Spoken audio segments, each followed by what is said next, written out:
오늘은 맥주 감사주일입니다. 맥주 감사주일. 여러분, 어떤 일부 교회들은 맥주 감사주일이라고 하는 절기를 드리질 않습니다. 왜냐하면은 이 맥주 감사주일이라는 게 뭐 보리, 밀 이런 것들을 농사를 져가지고 거기에 이제 첫 수확을 하나님 앞에 드리는 거잖아요.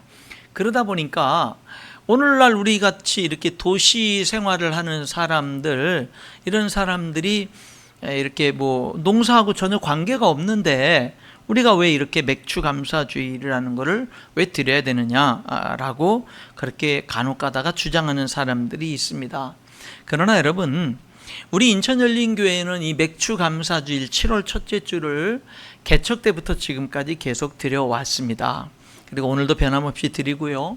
제가 바라기는 우리 예수님이 오시는 그날까지 이 맥주 감사주일 예배는, 이 절기는 드려졌으면 좋겠습니다. 그리고 시간이 지나갈수록 먼저는 우리 인천열린교회 성도들이 이 맥주 감사주일을 더 중요하게 여겼으면 좋겠어요. 다른 우리들이 뭐 성탄절을 중요하게 여기고 부활절을 중요하게 여기는 것처럼 이 맥주 감사주일을, 그 의미를 알고 이 맥주 감사주일을 더 중요하게 여기는 우리 성도들이 됐으면 좋겠습니다. 여러분, 이스라엘에는 아주 가장 큰 절기가 3개가 있습니다. 3대 큰 절기가 있죠. 유월절, 맥추절, 장막절, 이 3가지가 있습니다. 유월절은 무교절이라고도 불리우는데요, 구원받은 것을 감사하는 겁니다. 애국으로부터 이스라엘 백성들이 구원받은 걸 감사하는 거예요. 그리고 두 번째 큰 절기가 맥추절입니다. 오늘 우리들이 드리는 이 맥추 감사절이에요. 여러분, 이 맥추절을 칠칠절이라고도 부르고 오순절이라고도 부릅니다. 이 맥추 감사절은 그들이 왜 드렸느냐? 첫 열매를 하나님 앞에 수확해서 드리고 드린 절기가 맥추 감사주일입니다. 그러니까 맥추 감사주일의 핵심은 뭐냐면 그 해 농사의 첫 열매를 하나님 앞에 드린 거예요. 그게 맥주 감사주일이고, 그 다음에 수장절, 장막절이라고 하는 이 수장절이 있는데, 이거는 뭐냐면 한 해의 농사를 다 거둬들이기를 다 마치고 한 해 농사를 다 마친 다음에 감사해서 드린 절기가 이 수장절, 장막절이 되는 거예요. 이 이스라엘 백성들의 이 3대 절기를 가만히 분석을 해보면 그들의 모든 절기에는 하나님이 중심에 계셨어요. 하나님이 없는 절기는 없어요. 하나님이 늘 중심에 있었고요. 그리고 그들의 절기 속에는 이웃들이 있었어요. 그래서 맥추절 때도 그렇고 뭐 수장절 때도 그렇고요, 이렇게 추수를 하잖아요. 추수를 하면 다 거둬들이는 게 아니에요. 밭의 일부를 남겨두는 거예요. 다 추수하지 않고 남겨두는 거죠. 한 모퉁이를. 그럼 뭐냐면은 그거는 농사 지을 수 없는 가난한 사람, 나그네, 이렇게 농사를 지어서 남들이 풍성한 추수 때 나는 먹을 게 없어서 고민하고 걱정해야 되는 그런 사람들을 위해서 농사를, 그 추수를 할 때 밭 모퉁이를 남겨두는 겁니다. 그래서 그 가난한 사람들이 먹을 수 있도록, 그들도 수확의 즐거움의 한 부분이라도 참여할 수 있도록 그런 배려를 해준 거죠. 그러니까 이들의 절기 속에는 우리끼리만 이런 게 아니라 어려운 이웃들이 함께 있었던 거예요. 그리고 그들의 모든 절기 가운데는 감사가 또한 핵심이었어요. 감사가 없는 절기는 없었다라고 하는 것이죠. 오늘은 우리들이 그 3대 절기 가운데 이 맥추절이라고 하는 그러한 이제 절기로 오늘 우리들이 지키거든요. 왜 우리 교회는 계속 지켜오고 있고, 왜 담임 목사는 계속해서 이 맥추절 절기를 예수님이 오실 때까지 지키기를 원하는가? 그 이유는 이 맥추절을 그 당시 드렸던 이유가 첫 열매를 드린 것이었기 때문에 그래. 그러니까 이 맥추절 절기의 핵심은 뭐 농사, 보리를 드렸다, 보리곡식을 드렸다, 밀곡식을 드렸다, 그거의 핵심이 아니라 이 맥추절 절기의 핵심은 뭐냐면은 그 해의 첫 수확, 첫 열매를 드린 거예요. 그래서 이 절기를 계속 우리들이 지키고, 이 절기 속에서 우리들이 다시 한번 우리 자신들을 점검하고 다시 한번 도전하고 우리들이 하나님과의 관계를 바르게 하는 이런 것들이 필요하다라고 하는 거죠. 여러분 이스라엘 나라도 땅은 좁지만 길쭉하거든요. 그러니까 쫙 북쪽, 남쪽부터 북쪽이 있으면은 그 우리나라도 마찬가지. 우리나라도 뭐죠? 뭐 곡식이 이거 올 때는 저 밑에 남쪽부터 쭉 이거 올라오잖아요. 그 나라도 그렇지 않겠어요? 뭐 아직까지 어느 지역은, 저 북쪽의 어느 지역은 아직 추수할 때가 안 됐는데 보리를, 남쪽 지역은 추수를 해야 될 때가 되지 않겠습니까? 그러니까 가장 먼저 그 이스라엘 땅에서 추수하는, 가장 먼저 추수해서 첫 낫을 대가지고 추수한 곡식, 그거를 제일 먼저 하나님께 갖다 바치는 거예요. 그래서 그거를 초실절이라고도 얘기를 한 거예요. 첫 열매를 하나님 앞에 드리는 거죠. 그래서 이제 보리의 첫 열매를 드리고 밀의 첫 열매를 드리고 하나님 앞에 첫 열매를 드린 거, 그게 3대 절기 가운데 하나였다라고 하는 것이죠. 여러분, 그래서 이 맥추절을 통해서 저와 여러분은 하나님이 정말 나에게 첫 번째인가? 라는 질문을 해야 되는 거고, 하나님과 나와의 관계가 가장 중요한가? 라는 질문을 우리가 해야 되고, 내 인생에서 하나님이 첫째인가? 아니면 어느 사이에, 내가 그렇게 고백하는데 어느 사이에 하나님과 나 사이에 다른 것들이 들어와서 하나님이 두 번째로 밀려나고 세 번째로 밀려나고 네 번째로 밀려나 있지는 않는가라는 것들을 점검하는 절기가 됐으면 좋겠는 거예요, 이 맥추절이. 그래서 하나님이 나의 첫 번째입니다, 하나님이 내 삶의 중심입니다 라고 하는 이런 고백을 우리가 하는 그런 기회들이 되면 좋겠다라는 거죠. 이스라엘 백성들이 애굽에서 430년간 노예 생활했잖아요. 그리고서 모세를 보내서 그들을 구원하시죠. 한 사람이 가서 구원해 냅니다. 그럼 어떻게 하죠? 하나님의 전능하신 능력이 나타났기 때문이죠. 10가지 재앙을 내렸습니다. 그래서 비로소 10번째 초태생, 장자들이 다 죽고 짐승의 첫 번째 그 새끼들이 다 죽는 그런 초태생의 죽음이 있자 바로 왕은 항복했어요. 자기의 왕위를 이을 아들까지 죽게 되니까 항복을 합니다. 그래서 이스라엘 백성들은 애굽에서 해방될 수가 있었거든요. 여러분, 하나님은, 그런데 이스라엘 백성들의 장자들은 안 죽었어요. 왜냐하면 하나님이 말씀하셨거든요. 이스라엘 백성들의 장자들도 다 죽을 건데, 그런데 양을 잡아서 그 피를 문 바깥에다가 발라놓으면 죽음의 사자가 그 집을 넘어갈 거다, 유월할 거다. 그래서 그 양의 피가 발라있는, 양이 대신 죽고 그 양의 피가 발라져 있는 그 집은 죽음의 사자가 들어가지 않아서 죽어야 될 초태생들이 죽지 않게 되는 구원의 역사가 일어났단 말입니다. 그래서 이스라엘 백성들의 장자들은 안 죽었거든요. 그리고 그걸로 끝나는 게 아니라 하나님은 그렇게 해방된 가운데 모세에게 또 명령하는 거예요. 너희들 장자들, 초태생들 죽어야 되는데 안 죽었지? 다 하나님께 드려. 그런 거예요.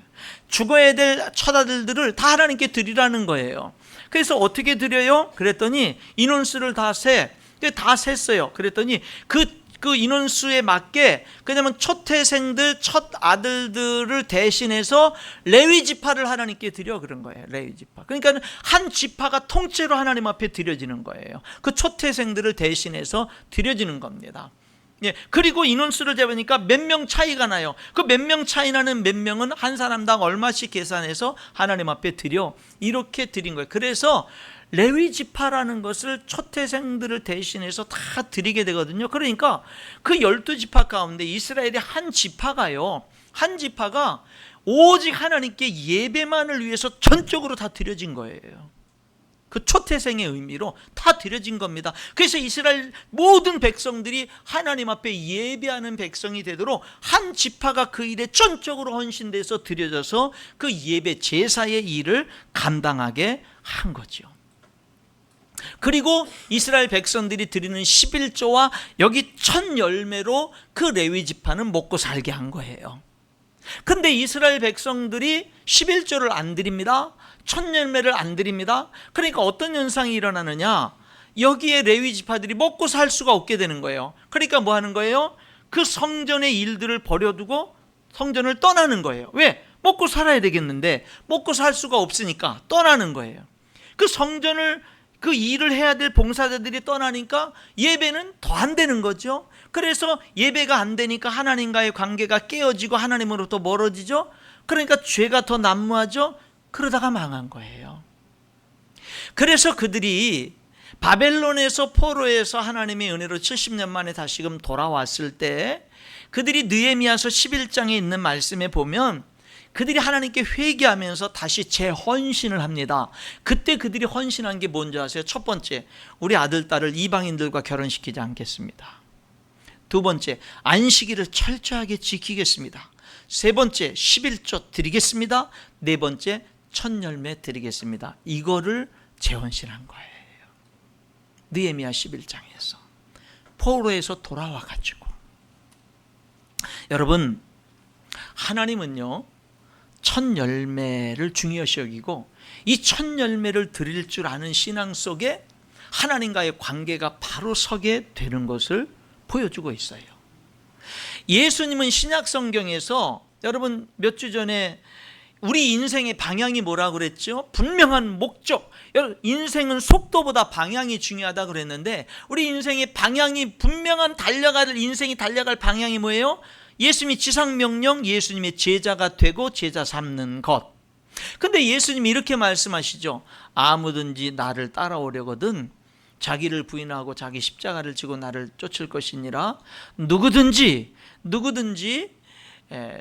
자기 목숨을 미워하지 않냐고, 그리고 심지어는 부모와 처자와 형제와 자매를 미워하지 않으면 능히 내 제자가 되지 못하리라 그랬거든요. 그러니까 이 말은 뭐냐면 예수님의 제자가 되려면 부모님을 미워하고 배우자를 미워하고 처자식을 미워하고 그러는 얘기냐? 그게 아니에요. 뭐냐면은 부모님보다 형제들보다 심지어 자녀들보다 누구를 더 우선하라는 거예요? 하나님이 더 우선이라는 거예요. 하나님을 더 사랑하라는 거예요. 그것이 진정한 배우자 사랑이 되고 그것이 진정한 자녀 사랑이 되고 그것이 진정한 부모님께 효도하는 능력이 되는 거거든요.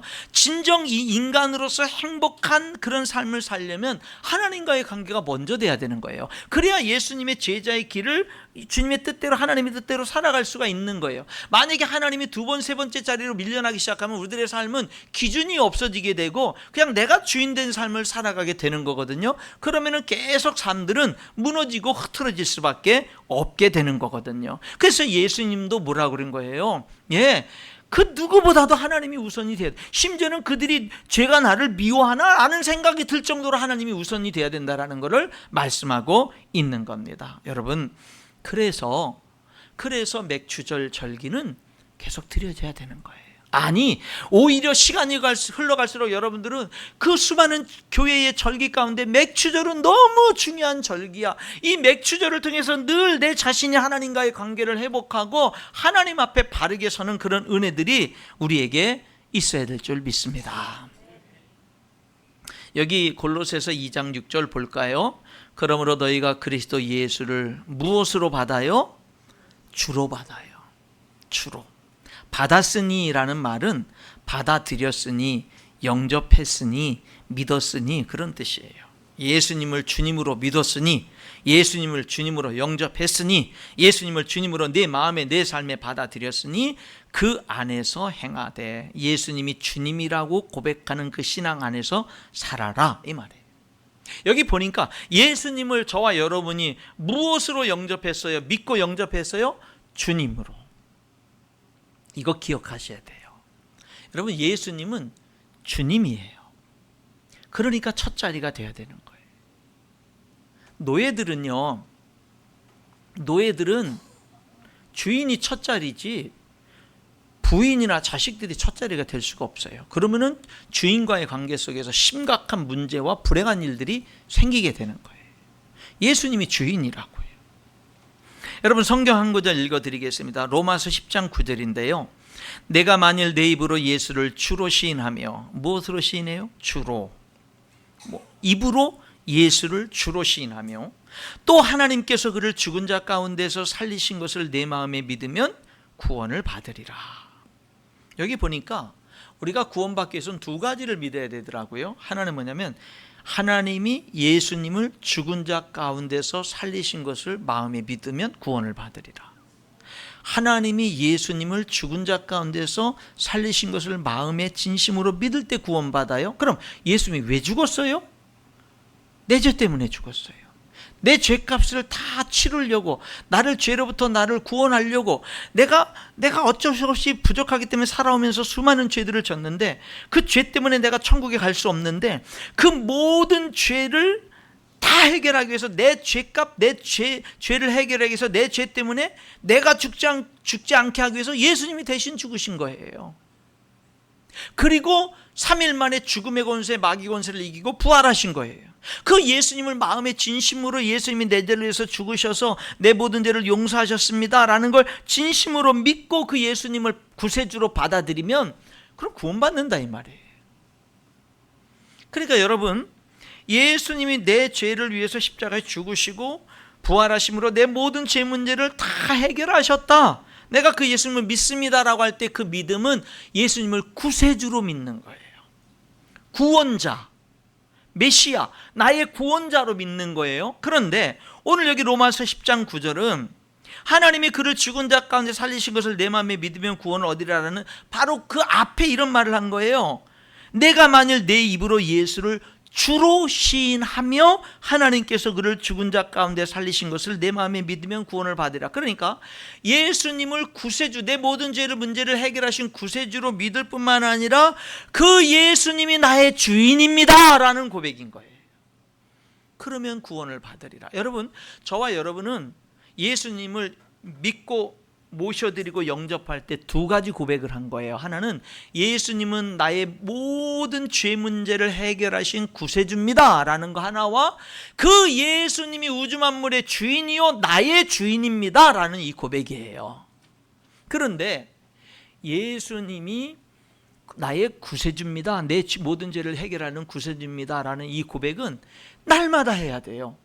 왜? 우리들은 여전히 구원받은 하나님의 자녀인데도 불구하고 연약해서 죄를 지으니까, 오늘도 우리들은 회개하면 또 하나님이 용서해 주시고 깨끗이 씻어준다고 약속했으니까, 우리들은 이 예수님을 구세주로 영접했지만 우리들은 계속해서 하나님 앞에 회개하고 또 용서받는, 원래 하나님 우리들은 이미 다 용서를 해줬어요. 모든 죄를 다 용서해 줬어요. 그런데 하나님과 동행하기 위해서 이제 목욕한 사람은 발이 더러워졌을 때 다시 목욕할 필요 없고 발을 닦으면 되는 것처럼, 우리들이 이미 모든 죄를 다, 과거 현재 미래 모든 죄를 예수님의 십자가로 용서받았으니까 이제 우리들은 그분과 동행하는 거룩한 삶을 위해서 이제 짓는 죄들을 회개하는 그런 것이 필요하고, 또 하나는 뭐냐, 이 예수님을 주님으로 영접했지만 사실 예수님이 나의 주님이라는 이 고백은 날마다 해야 되고 하루에 수십 번 수백 번도 해야 되는 거예요.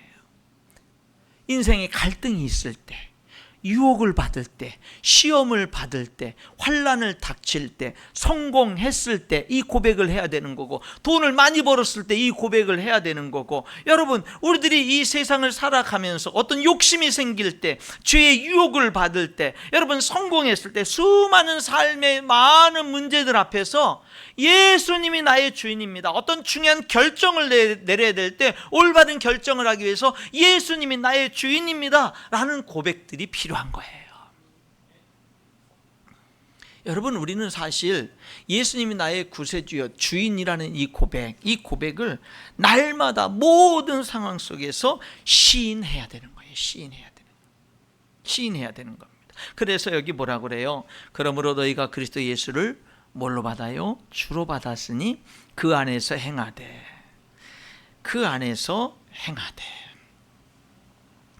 여러분, 예수님을 믿는다는 뜻은 내 인생의 진짜 주인이 내가 아니라는 것을 발견했다는 뜻입니다. 내 인생의 진짜 주인은 우주 만물을 창조하신 하나님이고, 나를 창조하신 하나님이 내 인생의 진짜 주인이라는 사실을 알았다는 뜻입니다. 그리고 거기서 머무는 게 아니라 그 예수님을, 그 하나님을 내 인생의 주인으로 믿고 받아들이고 모셔드렸다는 뜻이 예수님을 믿는다는 뜻입니다. 아담과 하와는 에덴 동산에서 하나님이 나의 주인 되심을 거절하고 자기 자신들이 스스로 주인 되기 위해서 선악과, 금지된 선악과를 먹고 타락했습니다. 너가 그것을 먹으면 하나님과 같이 돼 더 이상 하나님 필요 없이도 성공할 수 있어 라는 사탄의 말에 속아서 넘어간 것입니다. 오늘 저와 여러분이 예수님을 믿는다는 뜻은 하나님의 주권을 거절했던 아담과 하와의 타락 이전을 회복시킨다라고 하는 그런 의미가 있는 것이죠. 사랑하는 성도 여러분, 예수님이 주인 되심을 분명하게 고백할 수 있기를 주님의 이름으로 축원합니다. 예수님이 주인이에요. 그리고 그 다음에 뭐라고 그랬어요? 6절 끝부분에 그 안에서 행하라는 거예요. 다시 말하면 예수님이 주인이라는 걸 분명히 고백하고 그 고백에서, 그 입술의 고백에서 끝나지 말고 고백한 대로 살라 이 말이에요. 고백한 대로 삶 속에서 그렇게 살라라는 말을 그 안에서 행하되 라고 이렇게 말씀하고 있는 겁니다. 그 안에서 행하라는 말은 예수님을 높이며 살라는 말이죠. 예수님의 뜻을 따라 살라는 말이죠. 하나님께 영광 돌리면서 살라는 말이죠. 내 삶 속에 하나님의 나라가 이루어지는 삶을 살라는 말입니다. 여러분, 이렇게 예수님을 주로 영접하고 그 안에서 주님이다라는 그런 신앙 고백 안에서 살아가려면 우리들이 뭐가 필요합니까? 여기 7절에 그 안에 뿌리를 받고 세움을 받는 거예요. 그러니까 뿌리를 깊이 내리는 거예요. 여러분, 나무도 쓰러지지 않으려면 뿌리를 깊숙이 내려야 되잖아요. 큰 나무가 되려면 뿌리를 깊숙이 내려야 되잖아요. 여러분, 예수님이 나의 주인이라는 이 신앙의 고백에, 이 고백과 삶의 뿌리를 깊숙이 내려야 돼요. 분명해야 돼요. 분명하고 깊숙이 내려야 되는 거예요. 예수님 안에 뿌리를 깊이 내릴 수 있기를 주님의 이름으로 축원합니다. 예수님 안에 깊이 내리는 거예요. 여러분, 예수님 안에 뿌리를 깊숙이 내린다라는 좀 더 구체적인 뜻은 무엇일까요? 그것은요, 예수님과 더 깊은 관계가 된다라는 거예요. 여러분과 예수님과의 관계는 어떻습니까? 먼 이종 사촌 정도 됩니까? 여러분과 예수님과의 관계는 있어도 좋고 없어도 그만인 관계입니까? 없으면 안 되는 그런 관계입니까? 여러분, 예수님 안에 뿌리를 깊숙이 내리라는 말은 예수님과 여러분의 관계가 더 깊어져야 되는 거예요. 예수님과 여러분의 교제가 더 깊어져야 되는 거예요. 깊어져야 되는 거예요. 지난 월요일부터 금요일까지 신학교에서 계시록 세미나가 있어서 우리 부목사님과 다녀왔잖아요. 거기에 이제 세미나 있어서 우리 신학교에서 이제 석사과정, 박사과정 때 같이 공부했던 분들 중에 이제 우리 그 장로교 목사님들도 계시고 순복음교회 목사님도 계시고 성결교회 목사님들도 계셔요. 그분들이 성경을 더 깊이 연구하기 위해서 이제 우리 신학교에 와서 이제 같이 공부를 했어요. 그래서 가면서 제가 그 목사님들에게도 신학교에서 이렇게 계시록 세미나 있는데 목사님들 시간 되면 오시죠. 그랬더니 장로교 목사님 두 분도 오시고 순복음교회 목사님도 오시고, 그래서 이제 그분들 같은 방에서 이제 4일 동안 같이 지내면서 세미나 같이 이렇게 듣고 그랬습니다. 그리고 이제 세미나 끝나고 돌아와서 어느 목사님이 이제 전화 통화를, 이제 그 장로교 목사님들 전화 통화를 하면서 이제 또 어디서 이렇게 다시 한번 또 볼 일이 있다 보니까 그분이 그러는 거야. 우리 목사님, 우리 너무 자주 만나는 거 아니에요? 그러더라고요. 자주 만나니까 좋지 않아요? 자주 만나니까 너무 좋지 않아요? 저는 좋은데요. 좋지 않아요? 이제 그러면서 서로 웃으면서 이야기를 같이 이렇게 나눴습니다. 그분도 참 성품이 너무 좋고 또 가까이 하면 참 좋은 이제 그런 분인데, 그래서 이제 같이 교제를 나눴거든요. 이제 그분이 그런 거죠. 우리 이제 10월 달에 이제 우리 교회에 이제 오실 그 필리핀에 있는 저 민다나오 섬에 이제 목사님과 이제 성가대원들 이제 방문을 하게 될 텐데 초청장을 다 보냈어요. 초청장 서류들 다 비자 받기 위한 것들을 다 이제 다 완성해서 다 보내드렸는데, 이제 그 목사님이 그러더라고요. 필리핀에 있을 때 저랑 김파울 선교사님이 자꾸 이렇게 서로 친밀하게 지내는 모습을 보니까 그러는 거예요. 목사님과 김파울 선교사님 두 사람이 베스트 프렌드냐고, 베프냐고. 그래서 제가 뭐라고 대답할게요? 그래서 이제 제가 있고 필리핀 목사님이 제 앞에 있고 옆에 김파울 선교사님이 있다면 이 필리핀 목사님이 둘이 베프냐고 물어보길래 내가 이렇게 대답했죠. 니랑 내가 베프 아니냐 그랬죠. 제가 그랬더니 좋아가지고 막 하이파이브하고 막 그랬거든요. 그랬어요. 여러분과 하나님과의 관계는 어떠세요? 여러분과 주인 되신 예수님과의 관계는 어떤 관계입니까? 그 예수님, 주인 되신 예수님 안에, 그 안에 행하면서 뿌리가 깊은 관계입니까? 아니면 여러분 요즘에 태풍에 보면은요, 커다란 나무가 이렇게 팍 쓰러졌어요. 보니까 뿌리가 별로 없는 거예요. 나무는 큰데 뿌리가 별로 깊이 내리지 못. 그러니까 태풍에 그냥 쓰러져 버린 거예요. 그 주님과의 관계가 뭐 겉으로는 뭐 직분도 있고 뭐도 있는 것 같은데 주님과의 관계는 깊이 뿌리를 내리지 못한 그런 삶은 아닌가라고 하는 것이죠. 성도 여러분, 예수님과의 관계에 뿌리를 깊숙이 내릴 수 있기를 축복합니다. 깊숙이 내리세요. 더 깊이 더 깊이. 그리스도 예수의 장성한 분량이 충만한 데까지 이르라고 그랬잖아요. 깊숙이 내리는 거예요. 여러분, 예수님 안에 뿌리를 받고 그 안에 행한다고 그랬잖아요. 행한다고. 여러분, 예수님이 나의 주님이라는 고백만 하는 게 아니라 그렇게 살아가는 거예요. 그렇게 살아가는 거예요. 여러분 보세요. 이 골로새서는 사도 바울이 지었는데, 기록을 했는데, 사도 바울이 전도하다가 빌립보에서 신라와 함께 매를 죽도록 맞고 피투성이가 돼서 지하 감옥에 쇠사슬에 매었습니다. 뭐 하다가? 전도하다가 억울한 누명 씌워가지고 그렇게 핍박을 당했거든요. 너무 많이 맞고 피투성이가 되고 쇠사슬에 매었어요. 감옥문은 철저히 잠겼습니다. 그때 여러분, 바울과 신라가 감옥에서 뭐 한 줄 아세요? 기도하고 찬송했어요. 기도하고 찬송했다고. 이게 뭐예요? 그 안에 뿌리를 깊이 박는 거고 그 안에서 행하는 거예요. 예수님이 나의 주님이라는 그 신앙 안에서 행한 거예요.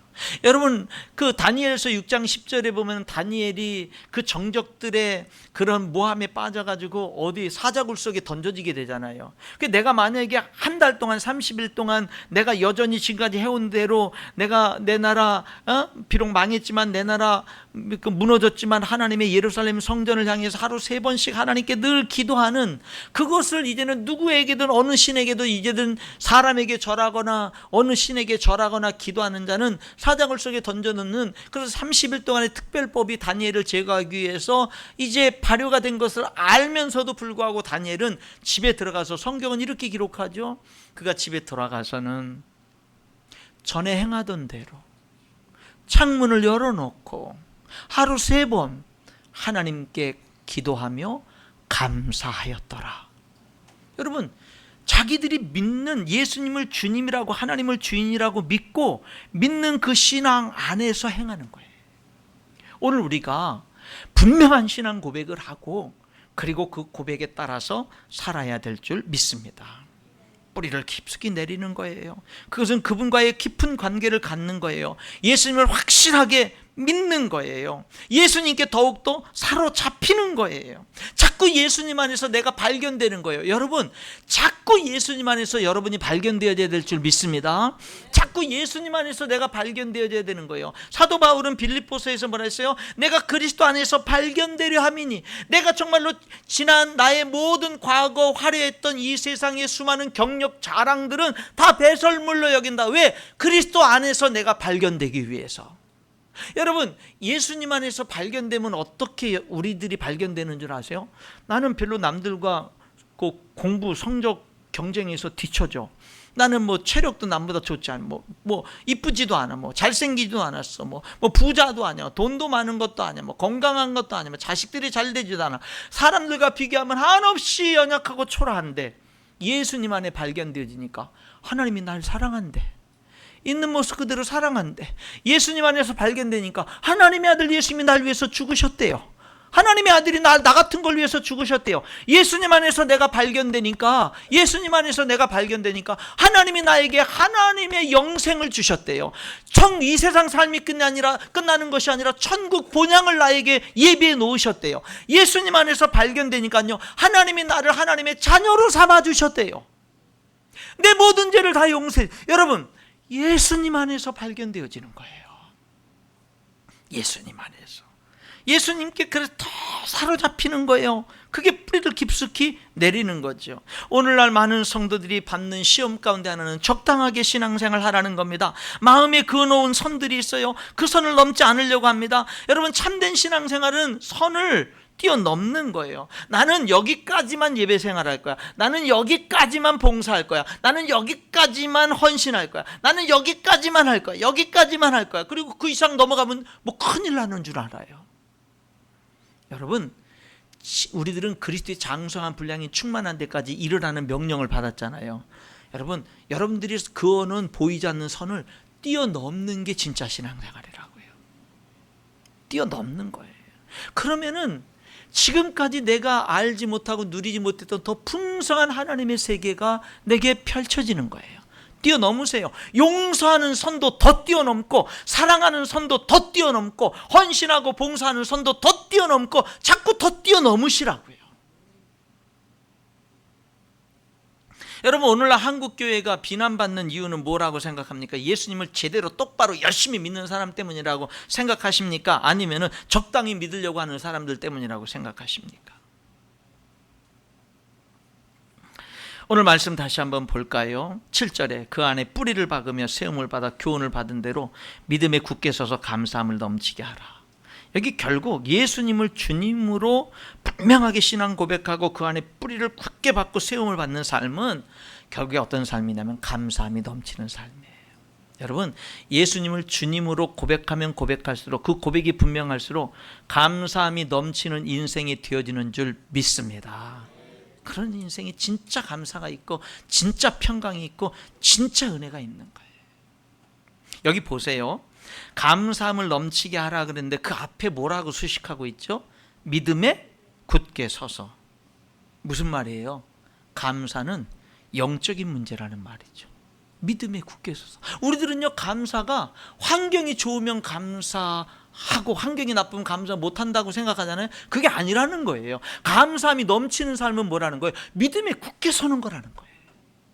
믿음에 굳게 서면 그럼 뭐예요? 우리들의 환경이 어떻든 뭐 형편이 어떻든 뭐가 어떻든지 그런 것들을 뛰어넘는 감사가 있다라는 거예요. 뭐가 있을 때? 믿음이 있을 때. 그럼 오늘 우리들의 신앙을 어떻게 점검할 수 있느냐면 내 삶에 지금 감사가 있는가? 내 지금 형편이 어떻고 환경이 어떻든지 간에 내 삶에 지금 감사가 있는가? 여러분, 그렇다면 그것은 하나님과의 관계가 바르게 돼 있고 그것은 성령 충만한 거예요. 여러분, 이거 환경이 좋아서가 아니에요. 물론 환경이 좋아서도 감사합니다만은 환경이 어렵고 힘들어도요, 주님과의 관계가 믿음에 바르게 서 있으면 감사가 넘치게 되는 거예요. 감사함을 넘치게 하라. 여러분 더 많이 감사하셔야 돼요. 더 많이 감사하셔야 돼요. 지금 여러분이 어려우면 더 많이 감사하세요. 어려우면 더 많이 감사하세요. 그 말이 뭐 사실인지 아닌지 모르지만 어느 글을 읽어보니까 일본의 어떤 사람이 말 못하는 그런 어떤 사고를 당하고 저기를 했는데 그냥 말을 도저히 못하는데 누가 그랬대요. 그냥 하루에 감사합니다만 10,000번씩 하라고. 그랬더니 치유되어지는 기적이 일어났다는 거예요. 여러분, 성경은요, 감사하는 자에게 하나님이 은혜를 더하시고 복을 더하시고 감사가 더 커지게 하시는 줄 믿습니다. 감사함은 풍성하게 하는 거예요. 넘치게 하는 거예요. 여러분, 오늘 맥주 감사 주일에 우리들이요, 점검해야 될 신앙은 뭐냐면 하나님이 나에게 첫 번째인가, 제일인가, 첫 열매를 드리는 신앙, 이거 회복하셔야 되고요. 그래서 예수님을 주님이라고 분명하게 고백하는 이 고백과 그 고백 안에서 살아가는 그 삶이 있어야 될 때, 그렇게 우리들이 살아갈 때, 이런 신앙을 회복할 때 진정 우리들의 삶은 풍성하게 되고 감사함이 넘치게 될 줄 믿습니다. 그와 같은 축복이 여러분의 삶 가정에 충만히 임할 수 있기를 주님의 이름으로 축복합니다. 기도하겠습니다.